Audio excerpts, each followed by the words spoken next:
Hello everybody, ¿Cómo está? My name is Mae Respicio.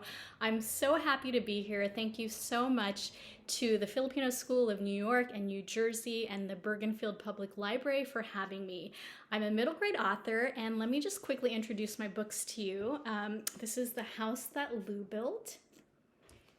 This is my book that's out right now called Any Day With You. And then this is my forthcoming book. It's out very soon. It's called How to Win a Slime War. And what all of these books have in common is that they all have Filipino American kids and families at their heart. The main characters in all of my books are Filipino American kids who are, I'm sure, very similar to you. And I'm excited to read a few pages today. We'll read from How to Win a Slime War, and then we'll do a really quick writing exercise. So let me tell you first about this book. So this is all about a kid. His name is Alex Manalo. And Alex is a boy who just wants to stand out. And the way that he ends up doing that is by entering a slime war at his school. And so what that means is, so Alex is in 6th grade, and what that means is the kid who makes and sells the most slime in the slime war is the winner. So Alex has a lot of other things going on at home while he's doing all of his sliming. He and his dad are trying to relaunch their family's Filipino market.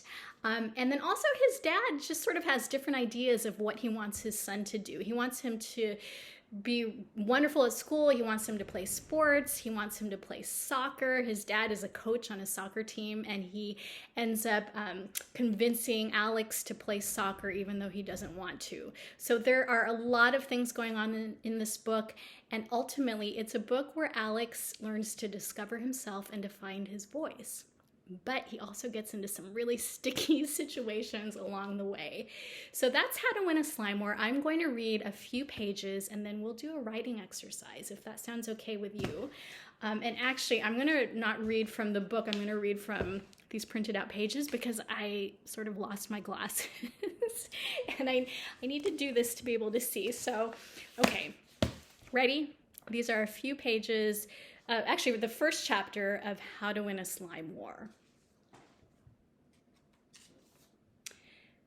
The world has plenty of 12-year-olds who've accomplished amazing things like hoisting 308 pounds in one clean lift, inventing a Braille printer from a Lego set, making millions of dollars from candy that's good for your teeth. I wish I could add myself to this list, but I can barely lift a 50-pound rice bag. When I play with Legos, I usually lose the pieces, and when it comes to candy, especially my favorite kind with an edible wrapper, I'd rather eat it than sell it. I do have one hobby I'm not bad at: making slime. I'm stellar at slime challenges. This morning, my best friend Raj and I are doing one final face-off before my dad and I move to Sacramento. It's our way of saying goodbye. I lay out the ingredients, a couple of bowls, and some fat wooden stirring sticks. Raj sets my laptop on the kitchen counter, raises the volume, and cues up a video. Slime times Soraya's 30-second challenge. He rubs his hands together. I've been waiting the whole week for this. We've done all her challenges except this one, which we've been saving for a special occasion. Okay, Slime Squad, Slime Time Soraya says on screen. Today we make classic slime. Your goal: mix as fast as you can. Challenge accepted, Raj says back. Who makes good slime in 30 seconds, I say. Art takes much longer than that. Raj smiles. You're not the only one with skills, Alex. We get into position and Soraya counts down. 3, 2, 1, go! We squeeze glue into our bowls, shake in baking soda, squirt in food coloring. Green, of course. Stir, Slimers, stir! I mix in quick circles. Raj looks like he's beating eggs. My bowl whirls around and I can't keep it still. The timer ticks loudly and we stir even more frantically. Time's up, sticks down, she says. We throw down our craft sticks and let out a huge sigh. I look at Raj. His glasses are covered in drops of green glop, and we bust up laughing.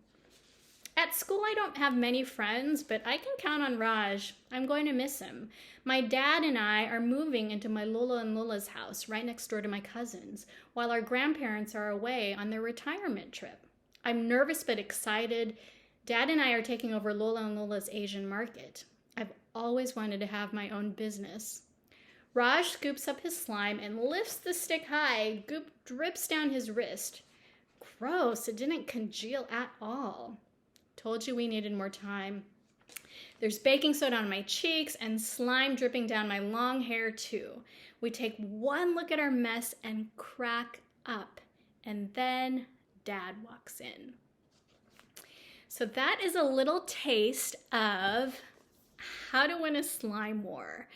Now, when I'm writing, the thing I love to do and I love to infuse into my writing are the 5 senses. So that's, let's see, smell, taste, sound, sight, and touch. And I find that the more that you can infuse details around those senses into your writing, the more your writing comes alive. So another thing I do is that I love to do writing exercises because writing is just like a muscle. You know, the more you do it, the stronger you get. So I'd like to give you a suggestion for a writing exercise. And I've done this one before with other students, and we always have a lot of fun. So I want you to write about, so I'm going to give you 2 choices actually, okay? So I want you to write about anything that you want, but try to put all 5 of your senses in that piece of writing. So you can choose something in your house to describe, or put yourself in a situation and write about that, but just using all 5 senses. If you need a little bit more guidance, what I'm going to suggest is, okay, so how to win a slime war. It takes place largely in Alex's Asian market, his family's market. And there's a lot of delicious, wonderful Asian candy in this market. So for your writing exercise, you can also choose to take a piece of candy. I bought this from my local Asian market. I love candy. I sometimes eat it when I'm trying to write my books. So take a piece of candy. It doesn't have to be from your Asian market. It could be anything. Most people have candy at home, right? I think, maybe. So take a piece of candy and describe it. Put it in your mouth and describe it. And describe the whole thing, trying to use all 5 of your senses: taste, touch, sound, smell, and sight. So, you know, when you're opening the wrapper, what does it sound like? Does it crinkle? Does it crunch?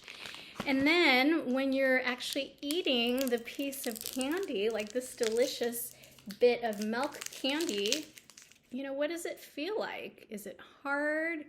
You know, this one is round. It's actually a little bit heavy. You know, when you put it in your mouth, what does it taste like? What does it do? Does it dissolve on your tongue? Is it sweet? Is it sour? And then describe what you feel when you are eating your piece of candy. Are you full of joy? Or is it kind of making you nauseous? Is it what, you know, describe everything. Describe the entire process of eating a little piece of candy. And that's a wonderful way to exercise your writing muscles, is by using description that uses all 5 of your senses. So that is your writing exercise if you'd like to try it. And then really quickly, I want to let you know that this is going to be available in libraries all across the country. I hope you'll check it out. And also, if you'd like to support a Filipino-American owned bookstore, if you order How to Win a Slime War from a wonderful bookstore called Bel Canto Books out in Long Beach, near where I used to live, it's an amazing store. They do so much in the community. It's owned by this wonderful Filipino-American indie bookseller. If you order from them online by September the 13th, we will send you a bookmark and some cool stickers and fun swag. And you'll also be entered into a contest to win one of my virtual school visits. I talk to schools all across the country all the time, and you can donate. If you win, you can donate this visit. It will be virtual to any school or classroom or library of your choice. And I promise I will go in there and talk more about books and about our culture and all of those wonderful things. So thank you so much for joining me and letting me spend a little bit of time with you. And I hope you keep reading and I hope you keep writing. Thank you. Salamat. Bye-bye.